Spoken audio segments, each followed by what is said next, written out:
I'm an associate professor at Ryerson University in the School of Social Work, and I have been involved with normalization, SRV passing since the early 70s, and have been very involved in many organizations of and for people with disabilities. I got involved, I think, probably like a good many people, largely by accident. I had my social work degree. I had worked I was working in a family service agency, and this was in 1969. I took a maternity leave for 3 months when my second child was born, and during that time, and I should say this was in Quebec, in the West Island of Montreal, and during that time, the local association for what was then called retarded citizens came to the family service agency and wanted to contract for a half-time social worker, and because I was a half-time social worker, they asked me if I wanted to do it, and I said, sure, it sounds interesting. And so I went into it really not knowing what I was getting involved in. I had had very little exposure to people with disabilities or people with intellectual disabilities. I was working with one family who had a daughter who had a mild intellectual disability, but I really had no frame of reference. And the association at that point had a sheltered workshop. It had a preschool program for children with intellectual disabilities, and it was working on setting up a group residence. So it was a very small organization, and I got involved, and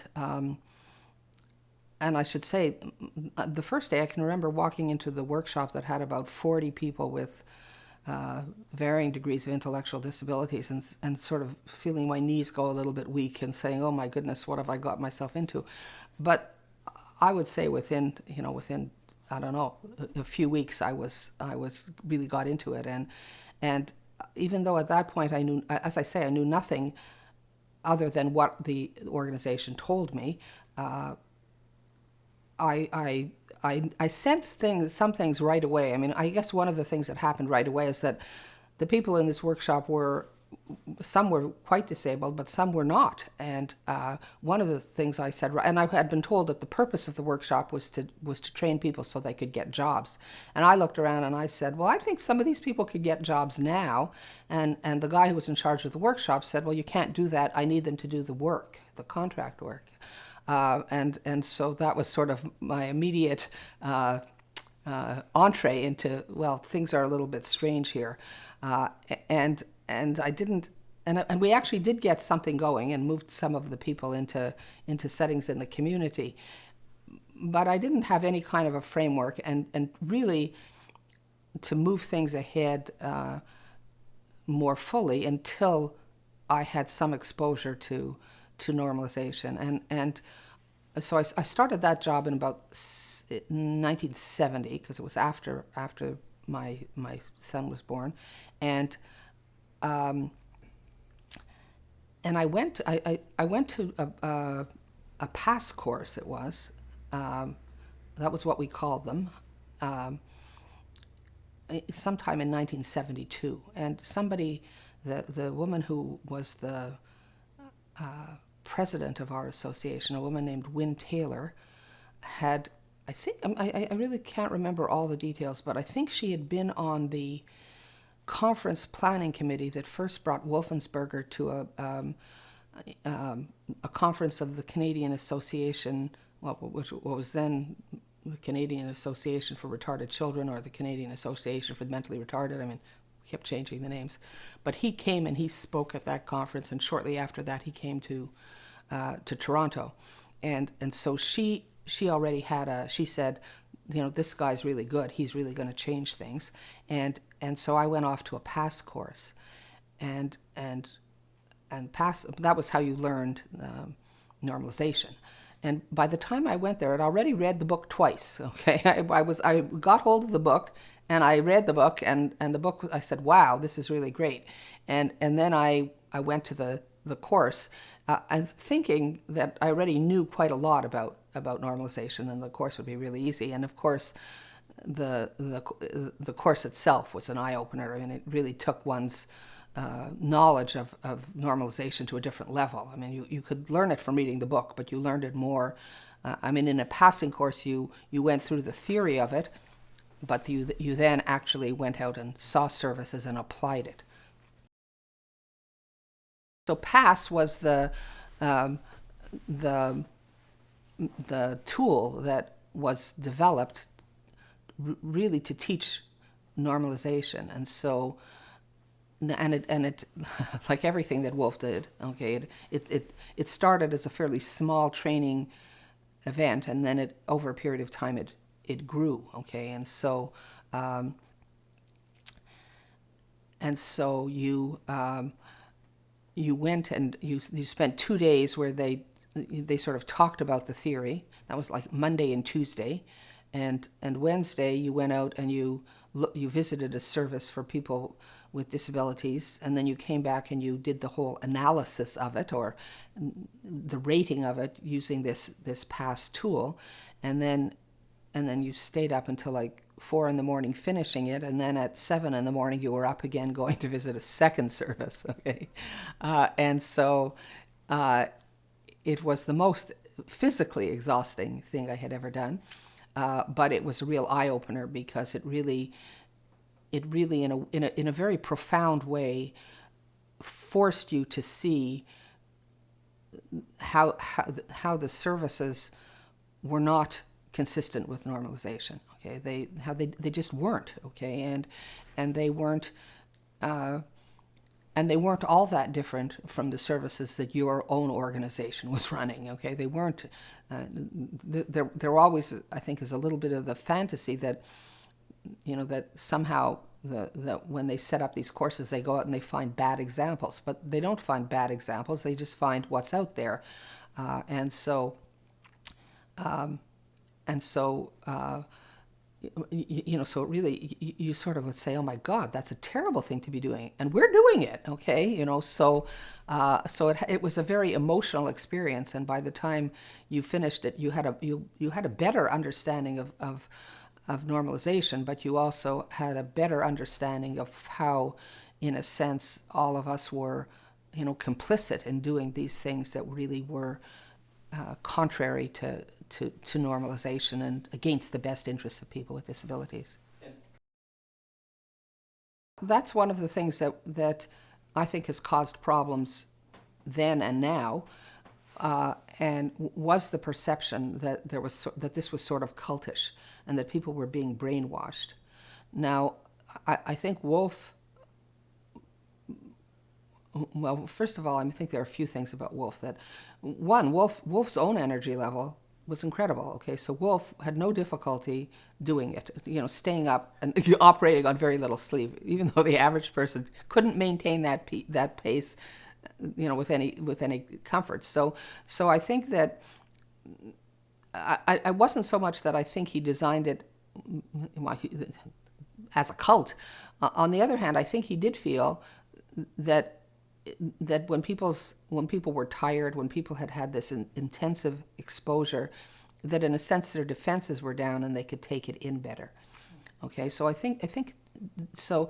Over a period of time, the events now we break it down and we teach, the successor to normalization, which is social role valorization, which grew out of normalization. We teach that in a 4-day course, and it's intensive, but it's not exhausting. And even when we do the courses, for normalization we had PASS, and now for social role valorization we have passing, okay, which is just a further elaboration really of the theory, with a focus more on the whole issue of value social roles. But we do it over 5 days, and even though it's certainly tiring, it's not exhausting. There's no sleep deprivation involved, although it does require on a couple of nights that people work well into the evening. But so, and I think that, but I do think that the perception that it was a cult or it was cultish was one of the things that caused people to resist it. And I think that's unfortunate. The proper study of normalization forces people to look inward, and to examine where they're coming from.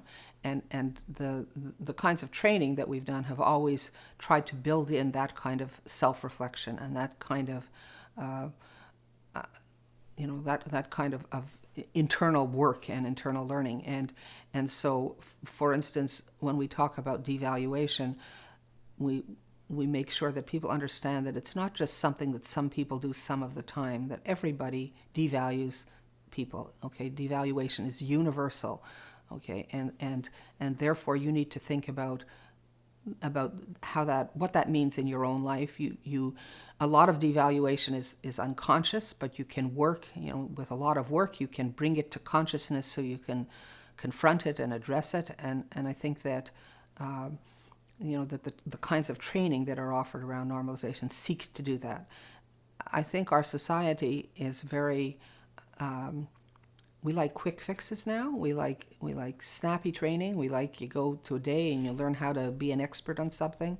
And when it comes to this kind of training, we've said quite the reverse. We've said it doesn't happen quickly, it happens slowly. It doesn't happen suddenly, it happens over a period of time. When you take these courses, you should go back and you should reflect on them and think about them and examine your own, what you're doing and how you feel about it and your own value base and where you're coming from. So it's in some senses, I don't know what the term is, it's sort of countercultural what we're asking people to do, because we're in a, it's not like you can Google what you're supposed to do, You have to figure it out, And there are some people who say, oh, I don't believe in normalization, or I don't need it, or whatever. But if you look at what they're doing, the good things they are doing are invariably compatible with normalization, and often one gets the feeling that they've been influenced by normalization without even knowing it. They've said, oh, I don't like normalization, or they've sometimes said, I don't like Wolf, or they've said it's a cult, I don't want anything to do with it. Or they say things, this is the one that I find the most interesting. They say, well, I don't believe in all that normalization stuff because it's only trying to change people, it's not trying to change society.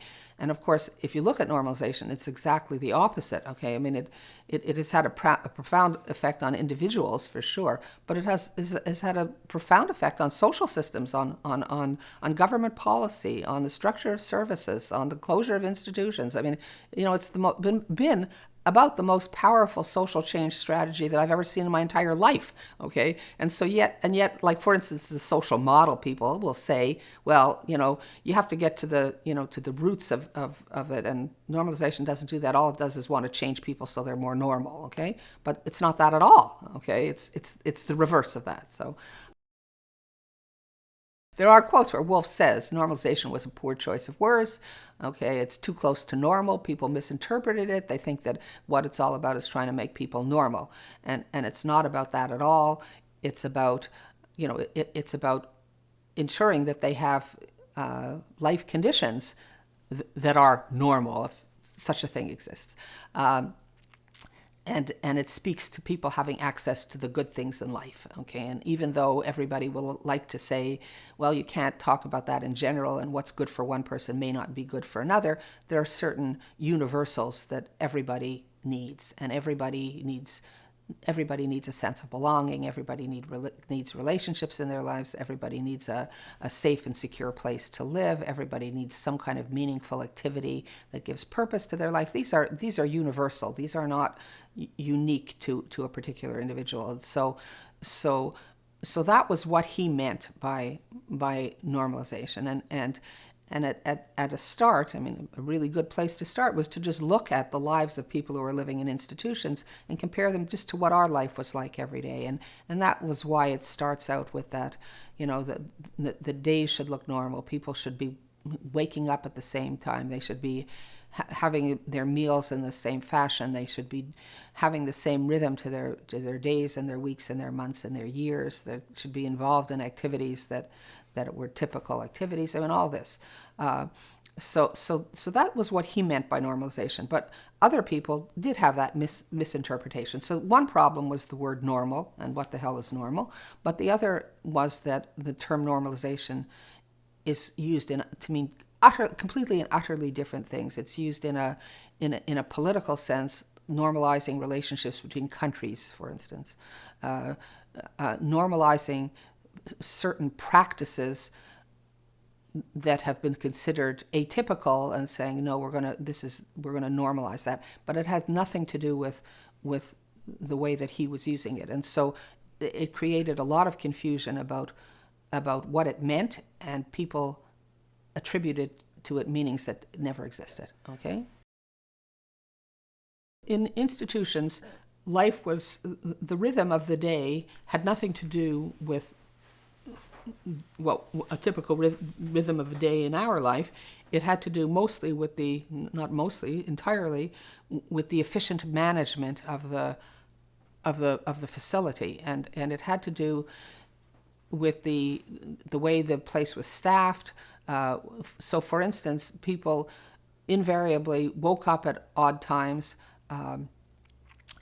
had their meals at awkward times, tended to have their evening meal very, very early so that they could all be in bed by a certain time. And so there was a very strange rhythm. Now, and I should say, you find it today in nursing homes, completely bizarre. So in one of the courses because I organize these courses pretty well every year, and we almost always go to a long-term care facility of some sort, and you will find that the one we went to last year, okay, there's this open area where people are sitting around watching television, although some of them have their chairs turned away from the television, which is a little bit bizarre. But here it is, 2 o'clock in the afternoon, and suddenly a woman is wheeled out on a gurney, okay, with a sheet over her, and she's being taken for her bath, okay, at 2 o'clock in the afternoon, because that's when her bath is scheduled, because they have to schedule everybody's bath during the day, and her time happens to be at 2 o'clock in the afternoon.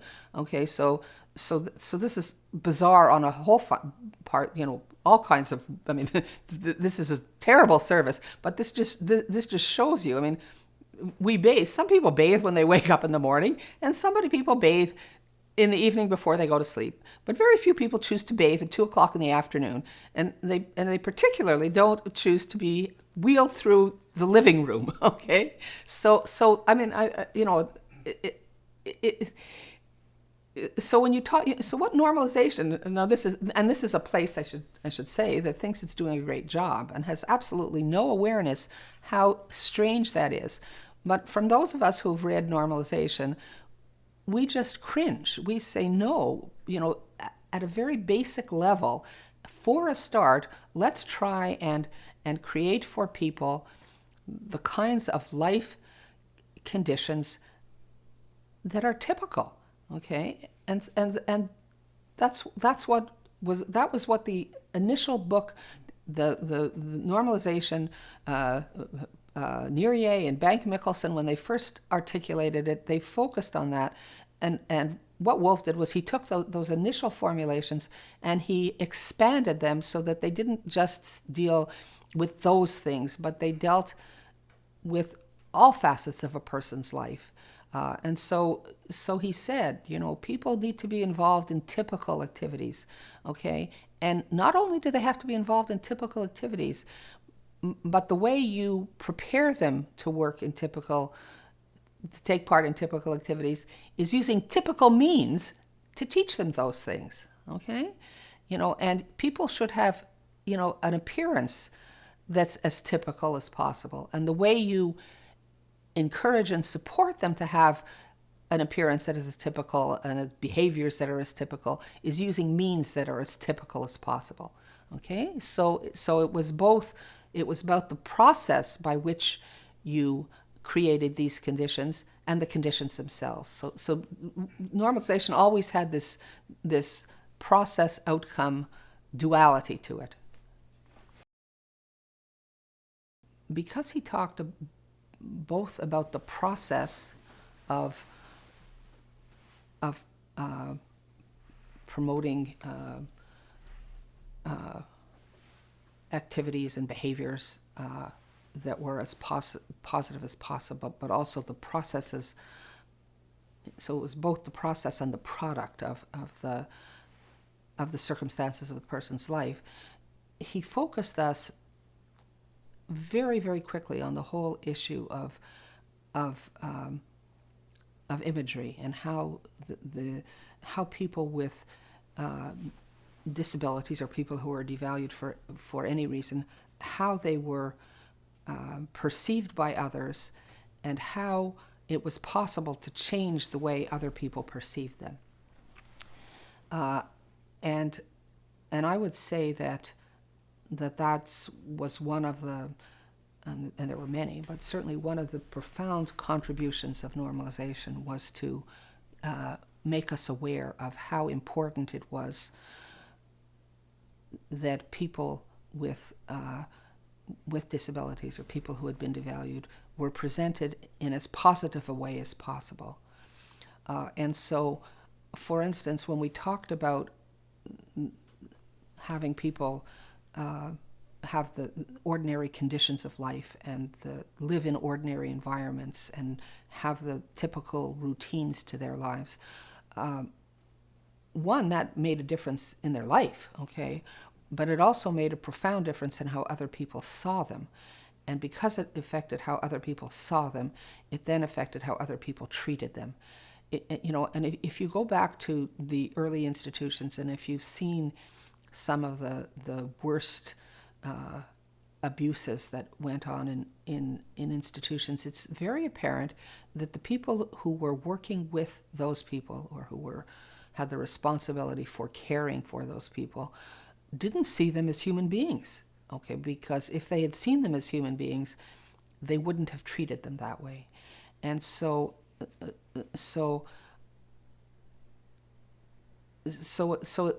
normalization really introduced us to this notion of how cyclical all this was, that the way people were perceived impacted on the way they were treated impacted on the way they looked and behaved, the way they looked and behaved impacted on how we saw them, and so on. So it created this incredible loop, okay, that had all kinds of feedback that kept the loop going. And so that was why, the power of it was that relatively small changes could make a really big difference, because they jolted people out of their way of seeing, and they had a very profound impact on their perception. So it took a person who saw a person in a certain way and shook them up so that all of a sudden they saw that person differently, and therefore they reacted and did things differently. Yeah, we have long discussions. This is when I teach about disability. We have long discussions about whether media representations of disability cause. Some people want to say, well, that's what's causing the devaluation. And of course, it's more complex than that, because to some extent, the media imagery is reflecting the devaluation. However, it is doing both, because what happens is it that loop that I was mentioning, okay, the media picks up often the negative values, the negative perceptions of people with disabilities that are already there. It takes those, it portrays them, okay, and by doing so, it reinforces them, and so you get a negative loop going, and of course. All, as Wolf and his normalization emphasize over and over again, is a lot of what goes on around how we perceive and respond and devalue or value people, a lot of that operates at a very unconscious level. So media portrayals don't necessarily consciously set out to devalue people, but they invariably, not invariably, occasionally, I mean, there are certainly some good examples of media portrayals that help to make a positive difference. But because people with intellectual disabilities are so devalued in our society, often the images that are presented, just reflect and reinforce those very negative stereotypes. So you see people with intellectual disabilities portrayed as children, or talked about as if they're children, or seen as being utterly incompetent, even though they may have a number of very important competencies. The notion that they're, a burden, all those things get picked up in the media and get reinforced, and almost without thinking. And even when the media person or the filmmaker, thinks that they're presenting a positive or a sympathetic picture. So, I mean, it really, I went to a movie this happened a few years ago, but I went to a movie with a friend, and it happened to have a disability. Well, it didn't just happen, because I tend to pick movies with disability themes. But at the end of it, she looked at me and she said, well, I liked it, she says, but I know that you're going to tell me there was something wrong with it. Okay, and you get very, very attuned to the negative messages, and sometimes it'll be a little bit of a mixture. So there will be something positive in it. And for instance, the person with the disability will have been, portrayed as having a job, for instance. However, at the same time, it will be portrayed as acting very childlike, or being very isolated, or not being able to react, to interact appropriately in social situations. Age appropriateness, actually I like age appropriateness because it's one of the things that people can grab onto and understand before they can understand all kinds of things, other things. But there are things that are appropriate to people in different stages of their life. And most of us, as we get older, we dress differently, we talk differently. We expect to be addressed differently. When I reached the age of 40, I decided that I no longer wanted to be called Judy. I wanted to be called Judith. Okay, okay, and so we have, and certainly in our possessions we don't play with toys anymore. Well, that's not true. We do play with toys, but they're different kinds of toys. Okay, and there are adult toys and there are children's toys. And when you go to when you see people with intellectual disabilities, you will often see people who are still playing with children's toys, even though if you gave them more age-appropriate toys, they would be quite appreciative of them, and they would enjoy them. And the notion, I mean, people with intellectual disabilities are, one of the enduring things is that they're childlike, and so people talk about them as being like a 16-year-old, like an 18-year-old, like a 4-year-old, like a 6-year-old, and often, therefore, will give them things that are appropriate to to people much younger, and that just reinforces it. All kinds of positive things happen in the lives of these people, but one of the things that hit me, was that it was actually very hard to change the perception of them as children. So employers would say things. They'd say, "Oh, she's done really well. When she started, she was like a 9-year-old, and now she's like a 14-year-old." Okay, or they'd say, "Well, the women in her, in her work group, have really taken her under their arm." So there was a lot of that childish talking.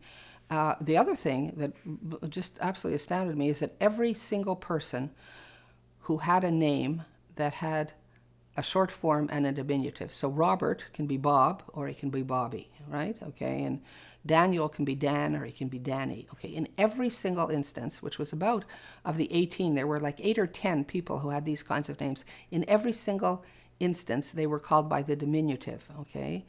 So it was not Bob, it was Bobby, okay? Patricia was Patty, not Pat, okay? Just over and over and over again that people went to that. And that perhaps was one of the reasons why I became so insistent on being called Judith. One of the things about normalization is that it's, at a certain level, it's elegant in its simplicity, okay? What it says is very clear and it makes sense.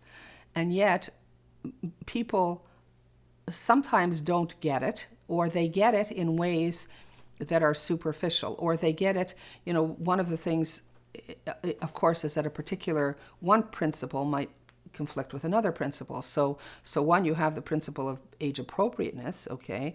Another, you have a principle of autonomy, and so sometimes those two conflict. And so what happens if somebody wants something that's not appropriate?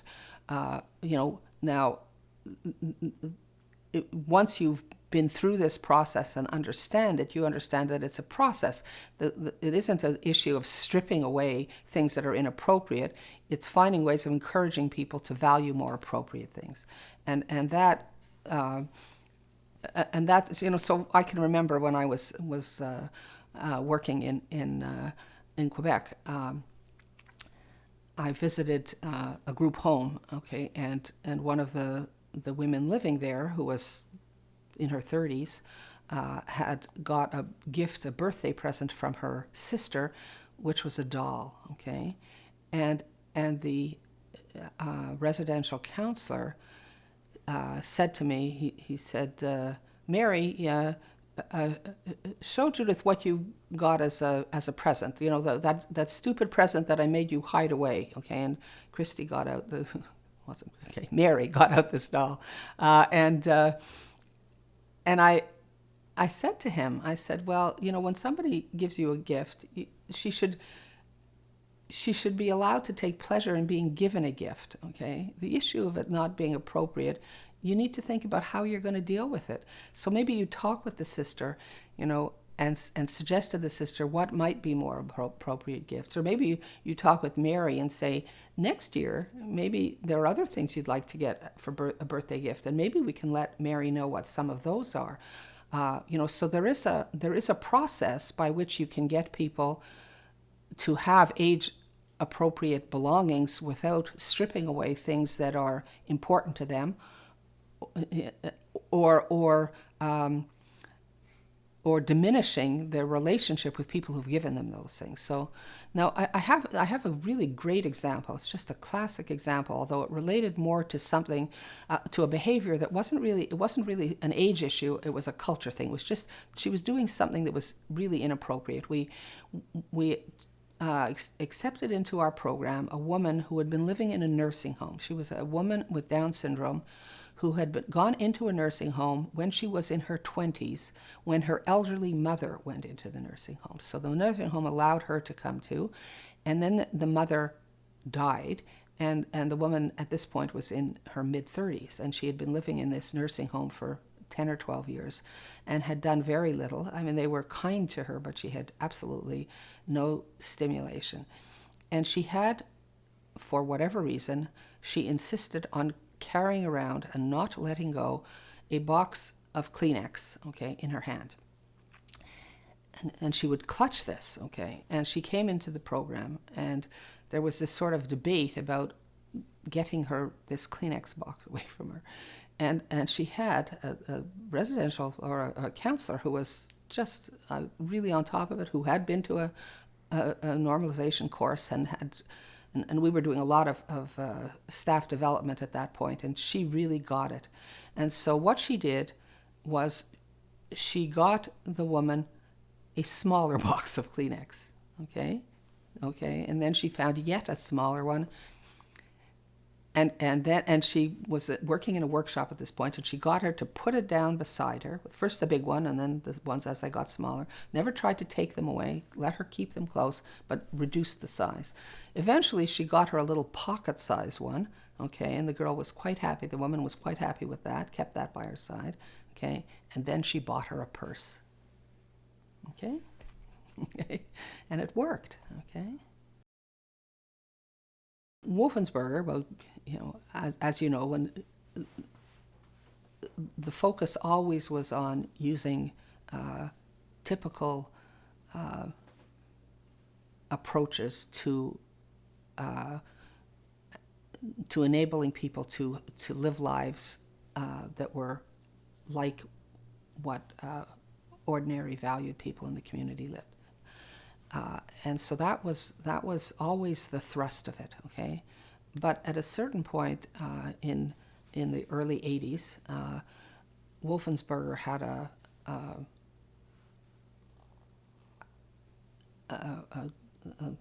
don't know, I said an epiphany, there was a moment where he said, the central point in all this is for people to have valued social roles. Now, normalization implies that because it implies doing the kinds of activities that valued people do, okay, and having the same opportunities as valued people do. So it implies that, but it doesn't articulate it quite as explicitly. And he said, well, the whole point of this is that people have valued social roles. So let us therefore look at that as let's use that as the core of what we're focusing on. And so, I mean, social valorization theory says that people who are devalued are going to be treated poorly in our society, and one way to address societal devaluation is to enable people to have valued social roles. And if people have valued social roles, then they will be treated better in society. Okay, so that that's the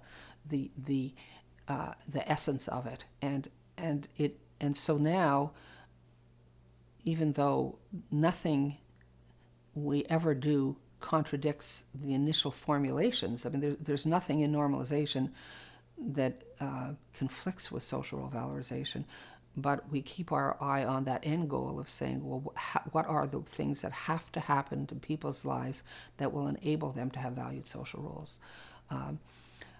And indeed, I mean, the interesting thing is that if people have valued social roles, then society, as we well know, is much more forgiving of any limitations a person may have, or behaviors. The same behavior will get interpreted very differently. So, college professors are allowed to be forgetful, and nobody gets all excited because it's sort of built into the image of a college professor, and yet, a person with an intellectual disability who forgets is presumed to just not know, okay, and a person who's elderly who forgets is just assumed to be, senile or on their way to being senile. So valued social roles are important in how people are perceived, but they also give meaning to people's lives. And one of the things that I do, there's a little column in the Globe and Mail every morning that's called Lives Lived, okay, and somebody writes about somebody who's recently died. And then at the start of it, it lists the person, says, John Smith, father, professor, community activist, it lists the roles, and people will sometimes, people who want to criticize it will say, well, that, trying to reduce people to their roles is getting away from their essence. But in fact, our identity is built around our roles. The way we see ourselves is built around our roles. The meanings in our lives are built around our roles. And so roles are just central to who we are and what we do, and how other people see us, but how we see ourselves and how we feel about ourselves. I think that people with certain disabilities, the progress has been enormous. People with physical disabilities, a world of difference. Okay, not to say that they don't still encounter discrimination and have, there certainly are issues, but overall the amount of change that's happened for people with physical disabilities has been utterly enormous.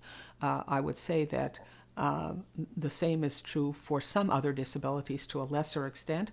And I would say that people with intellectual disabilities, that there are more people with intellectual disabilities who have been supported to have some valued roles in their lives. Okay? There's definitely more of that.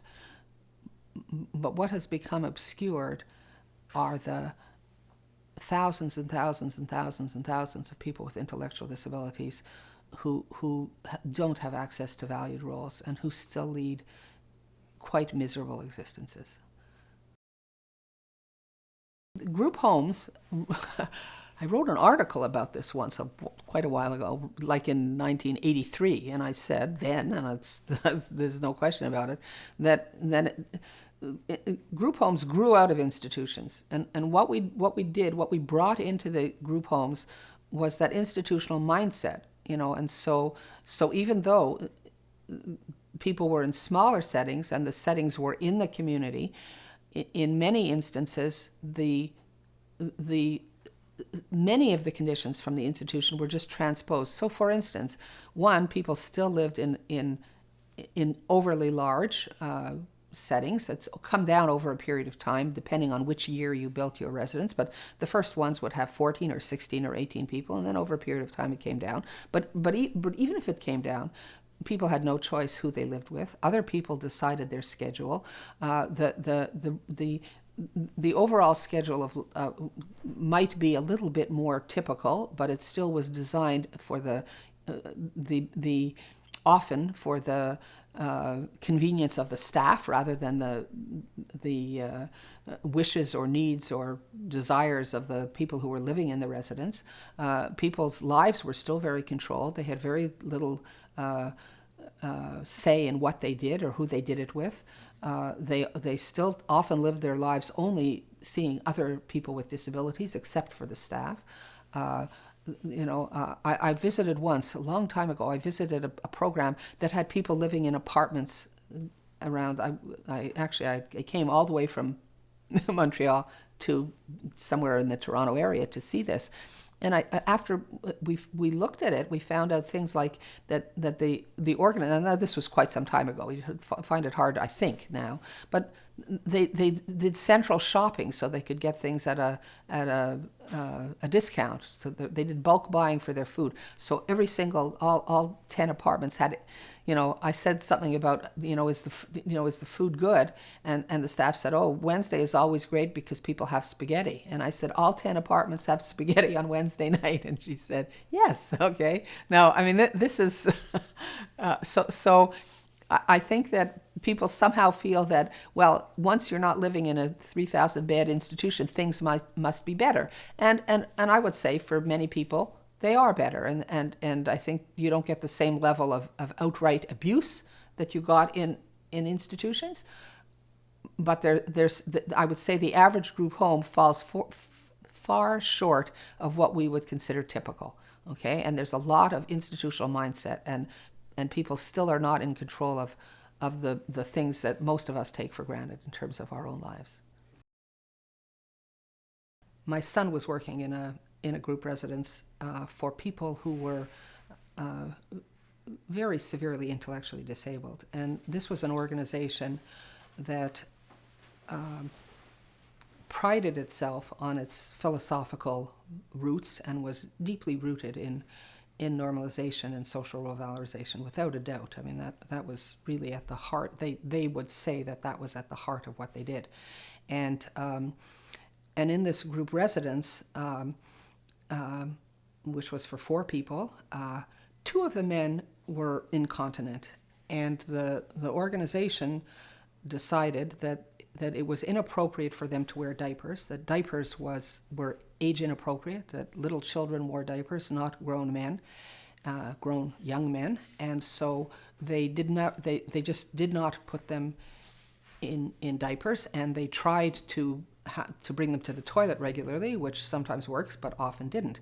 And so on the one hand, it was easy to see how they used normalization to make that kind of a decision. At the same time, there was a price to be paid. One of the prices was that the men were incontinent, and so the solution to it was to cover all the furniture in plastic wrap, okay, which was very culturally inappropriate, and even more serious than that. And so that had serious image implications, because when you walked into this house, it wasn't like other houses, and that sent a message of the differentness of the people there.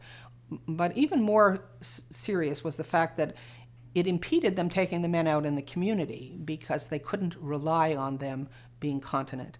And so they would tend, for instance, to go for long rides in the van without ever going into the community. And that so one of the things with normalization and with social role valorization is that you need to understand it in its complexity. That you can't just say, well, we're not going to ever do anything age inappropriate. Okay, you have to say, well, what is the cost of us doing that, and what other principles are going to be affected by it. And if in fact the cost, in this instance, the cost of putting them in diapers, yes, there would have been a cost, without a doubt, okay? On the other hand, the benefits would have outweighed the costs, and being able to move about in the community and interact with other people was much more important. And so you have to make sure that you're not sacrificing something more important for an issue that's less important. And even, of course, with, if they needed, there are adult incontinence pads that are quite, they're not like baby diapers where everybody can see that you're wearing a diaper. There are ways of doing it in ways that make it much less conspicuous. So that's certainly one example. I think the other example that I may have talked about previously was a situation where, for instance, somebody has a possession that's age inappropriate, and people think that it's okay to take it away from the person against their wishes.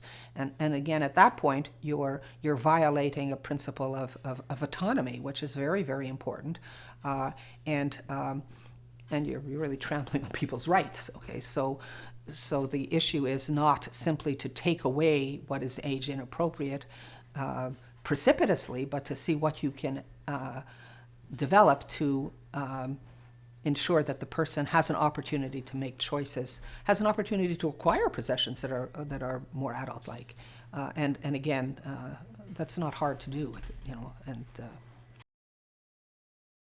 because people like quick solutions. They're not always as thoughtful as they should be.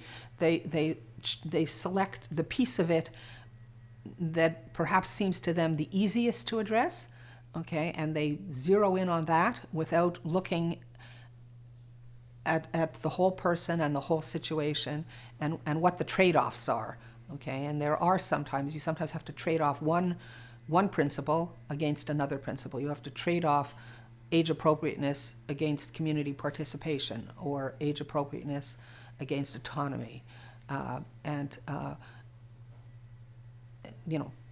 that's one reason why I think Wolfensberger worked so hard to create a context in which people would get exposure to the whole, not simply to a little piece of it, because it's much easier to misinterpret if you only have access to a little piece of it.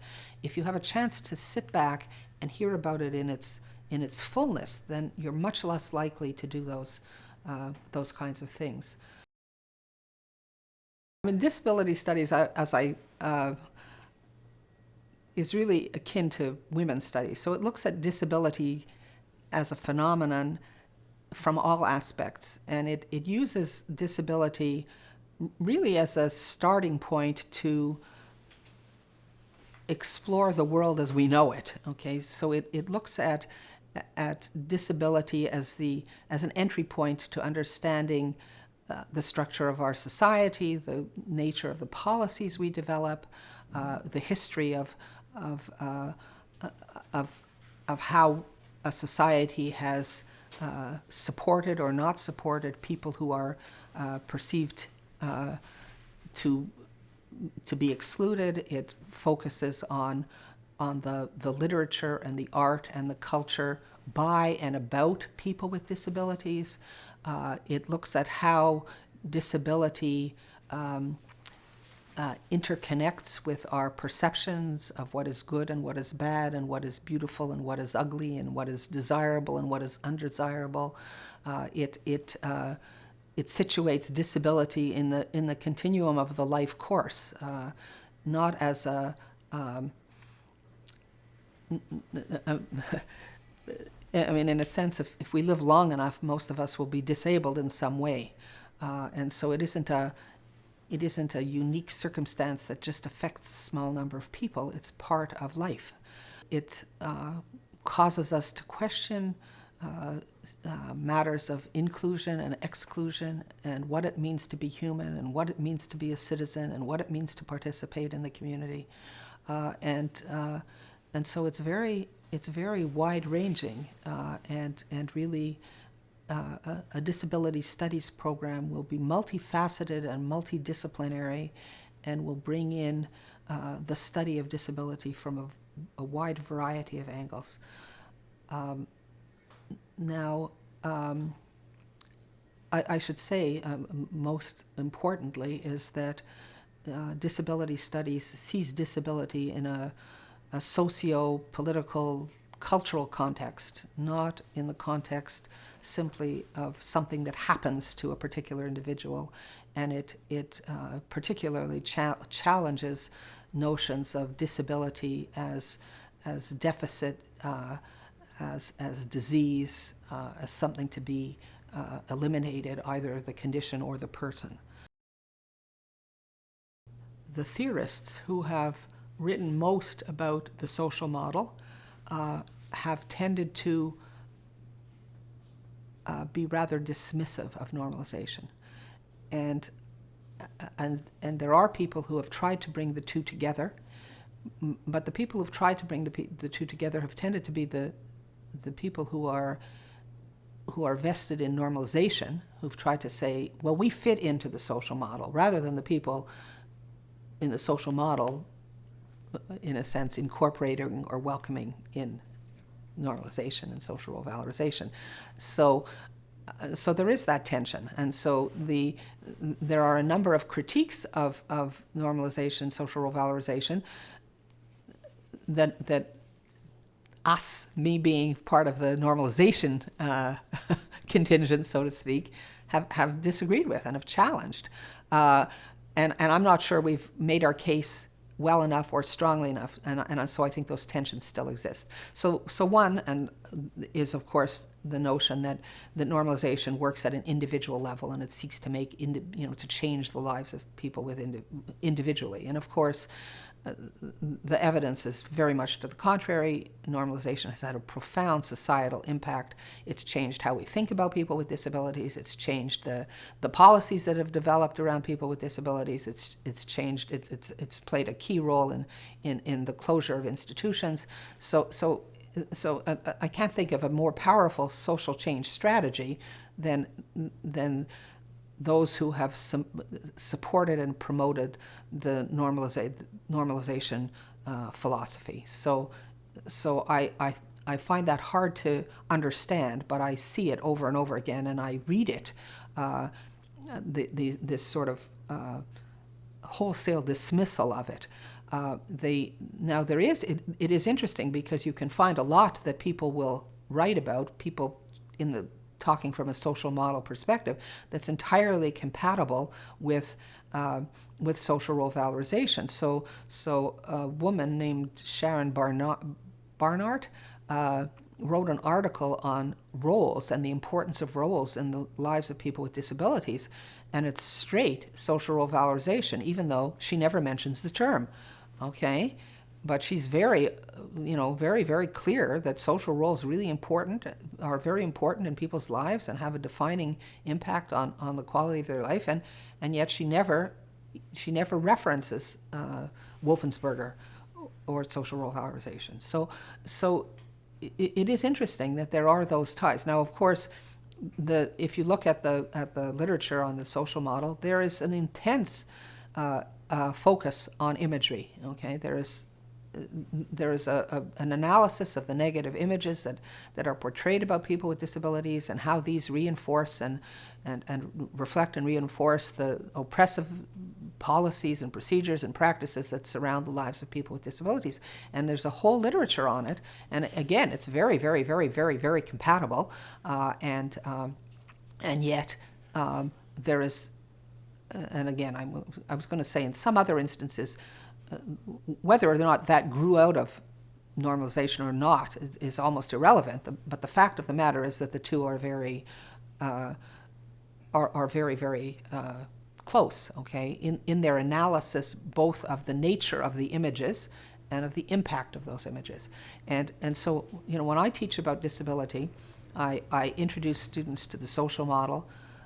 When I'm teaching in a social work class, I specifically talk about anti-oppressive practice, which is sort of almost the social model applied to any oppressed group. Okay, there's a shorthand for it, and about social role valorization, and then we talk about various aspects. We talk about inclusion, and we talk about imagery, and we talk about social policy, and we talk about legislation. And in every single instance, I say, and how does this relate to the social model, and how does this relate to social role valorization? And invariably, in every single instance, you can connect them to both, and the implications are usually identical. One of the things that I read recently, and I wish I had the reference for it, but I don't, was somebody who wrote it sort of in passing. It was a little bit of a toss-off. He said in it, well, without a doubt, normalization had a profound impact on what happened in the, with institutionalization and deinstitutionalization. Without a doubt, he said. But our objection to normalization is that it assumes that people need a professional to direct their life, okay, to organize things in the right manner. And we in the social model, we don't agree with that. Okay, so that's essentially how I read what he said. Now, the interesting thing is normalization doesn't say that at all. It simply says, if this happens, this will be the impact. If you want that to happen, you have to make sure that the person has this, okay? But the reality is that there are some people with disabilities who do need more guidance in their life than other people. And there are other people, for instance, people with physical disabilities, who are quite able to manage their own lives. And the knowledge of social role valorization, whether they call it that or not, is very helpful to them. So I know people who have physical disabilities who are very, very sensitive, for instance, to the issue of imagery, okay? And they will take exception. They will occasionally challenge within the university context. We had one student who challenged that there was some university literature that had a picture of a person with a disability that they felt wasn't very enhancing, and they took exception to that. They said, no, we shouldn't present people with disabilities in that way. So the reason, I mean, in a sense, because social role valorization is connected to the people who need the most support, people have made this connection that normalization means that people get this guidance whether or not they need it or not, okay? But that's not what normalization says at all, okay? There is in our society now, there is this incredible emphasis on people having unlimited choice, freedom of choice, being able to do what they want. And what has happened, of course, is that choice has been elevated to a very, very high level, and it sometimes is seen to be the most important thing, regardless of the choice that people make. So I have a really good example of this. I had a student who was doing a project on people with disabilities, and she chose as her project to explore why people with intellectual disabilities so often had such poor oral hygiene, so that they had bad breath, they had bad teeth, okay? They didn't take care of their mouths, they didn't brush regularly. And she said, she was quite aware, she said, I don't think this is helpful to people. I think it means that other people stay away from them and that they aren't able to participate in the community. It's really unpleasant being around somebody whose mouth is a mess. So I want to find out a little bit more about why this is happening. Okay, I thought this was a great project. Unfortunately, this wasn't a great student. Okay, so she went, they were doing little research projects. So she was actually from a different country, and she went back to her country for a period of time over the summer, and she interviewed people there. And so she went to there was a residence for people with intellectual disabilities, and she interviewed the staff of this residence, and she said, why do these people have such poor dental hygiene? Okay, and the staff said to her, well, because it's their choice. That's what they choose. It's their choice.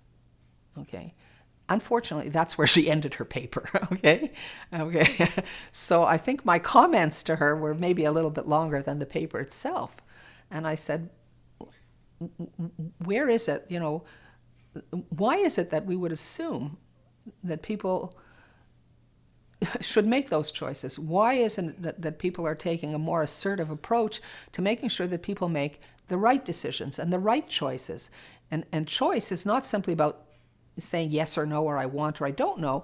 It's about having opportunities to choose from a range of options, meaningful options, okay? And understanding that or in certain situations saying you have to clean up your mouth. You can't go out in the community like that. Okay, so there's sort of a situation, and so that's one of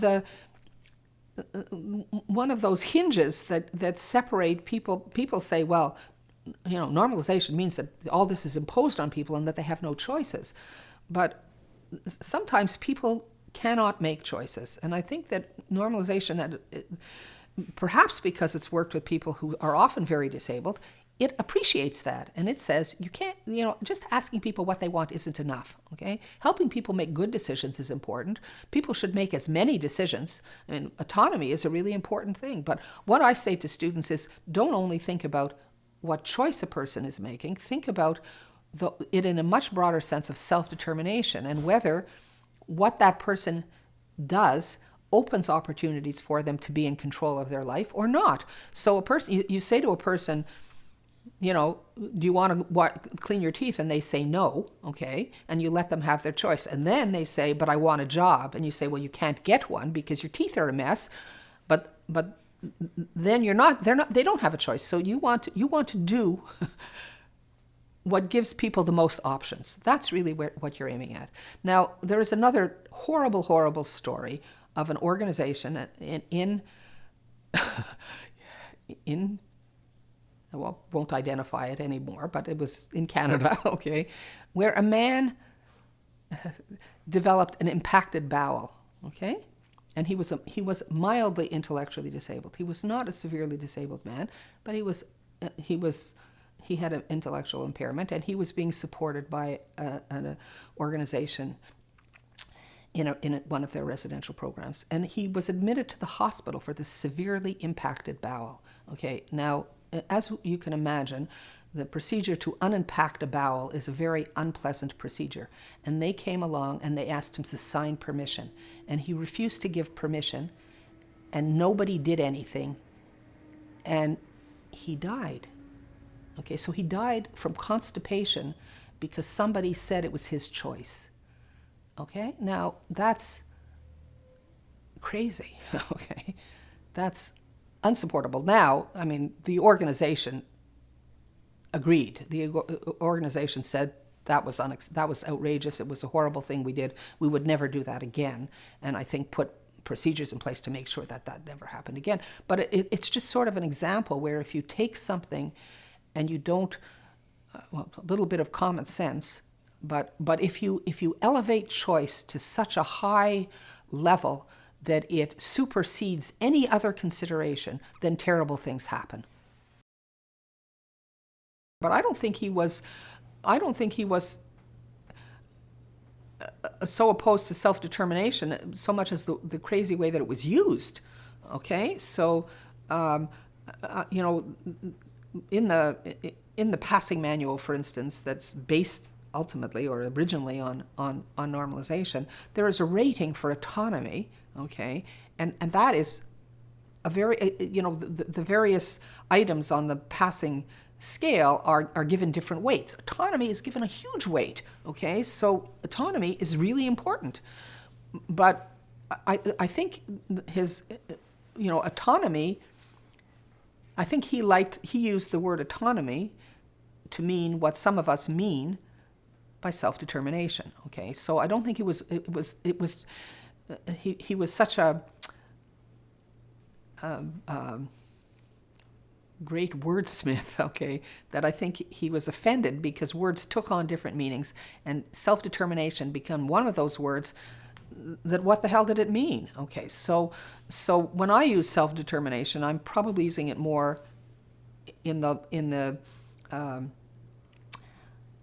context that he's using autonomy, okay? And that means people having opportunities to choose among a variety of meaningful options that enrich their lives, okay? Not simply being able to do what they want, okay? Being able to do what you want is just a cop-out that might make you as the service provider feel good, but does absolutely nothing for the person if the choices they make are bad choices, and if the choices they make limit the options available to them. People always draw the line. They say, well, obviously people shouldn't be able to do things that harm others. Okay, and that people are prepared to say that, but they're saying, but if it's yourself, why can't you do that even if it's a bad choice? And it is true. You know, we all make bad choices some of the time. But, you know, one of the things that normalization teaches us is that when people are devalued, bad things happen to them, and they are at increased vulnerability. And so if I do something bad, then it will have a negative impact depending on how bad is my choice. Okay, indeed, I can make some bad choices that have, you know, catastrophic impacts, but other choices will set me back, okay, and I will recover, and I will go on to something else, and I'll say, well, that was a bad choice. I'm not going to do that again, okay? But for a person who is already deeply vulnerable, some bad choices will be catastrophic far more readily than they would be catastrophic for me. So what we say about people with disabilities is that bad things are more likely to happen to them, and when bad things happen to them, they're going to have a worse impact. Okay, and you know, in our life, if we see people we know and care about making choices that we know are going to do harm to them, we don't stand by and say, it's your choice. We say, don't do that. And we say it to our children, and we say it to our spouses, and we say it to our friends. Okay, why wouldn't we say it to a person with a disability? So when we say we want to not give people or that we don't support unlimited choice, we don't support people doing things that we think are going to have catastrophic outcomes. That doesn't mean we don't ever let people take any risks. Okay, if you're not going to let people take any risks, then they can't be in the community. Okay, so being in the community means taking risks all the time. Okay, and we have to accept that, and in truth, I mean, if you look at it, the way people have tried to eliminate risk from the lives of people with intellectual disabilities is by putting them in institutions, which created enormous risks for them. So you cannot eliminate risk. Typically, when people advocate, they advocate about something that they feel has an impact on themselves or somebody that they care about, okay? And so in some sense, all advocacy is self-advocacy. What we've done is we've taken the term self-advocate and we've used it as a euphemism for a person with an intellectual disability. So we have lots and lots of, well, I know organizations that just, they don't talk about people with intellectual disabilities, they don't talk about service users, they don't talk about the people we support, they talk about self-advocates. And what it means is the people with intellectual disabilities. And it's used euphemistically, even if the people to whom it is applied are not doing anything that resembles advocacy of any kind. I mean, they may be sitting home and watching television all day, and yet they're still called a self-advocate. And so that muddies the water, okay, and it makes it difficult to communicate, and it doesn't do anything for the people who really are advocating, who happen to have intellectual disabilities. And there are some of them, and one of them is in the next room. And I don't see why we can't just talk about him as an advocate, okay? I mean, why we have to feel that we have to stick on that little self, okay? And so it's a marker, it's stigmatizing, and it's unhelpful, okay? And do I think that people with disabilities can be advocates? Absolutely, for sure. Okay, I've seen it over and over again, and it can be very, very powerful. I think that I get concerned when we play a game of make-believe, and we say that people are advocating when they're not. Okay, and I think that's really patronizing. Wolfensberger insisted to the day he died on using the term mentally retarded, and I had very long, impassioned arguments with him, and he, in his usual fashion, was immovable. Okay, and I understood some of what he was coming from, and he did write quite a good article on all the craziness that's going on about language and the very complicated rules that have developed about what you can and can't say, when and why not, and he felt that was a serious distraction, and that wasn't helpful to people with disabilities, and particularly to the people that he referred to as mentally retarded. And so he insisted on staying with that term, and he was so insistent that even journals that wouldn't let anybody else say it would have a little footnote that said, because it's Wolfensberger, we're letting him use the term. My objection to it is that it's a distraction, okay? And I think it in some situations makes his work less acceptable to the people who need to read it. So I think that was a strategic error on his part, and I feel badly about that, but I really do think that. And in fact, language evolves over time, and there were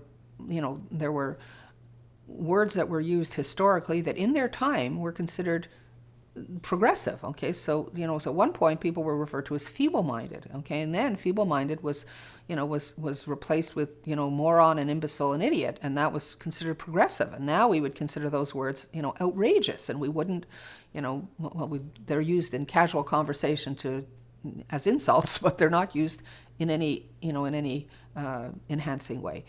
And so I think that sticking to using the term mentally retarded situates Wolf's work in a prior era, and that's not helpful. Okay, and so I've chosen to use the term people with intellectual disabilities. That's, at a certain point, you can get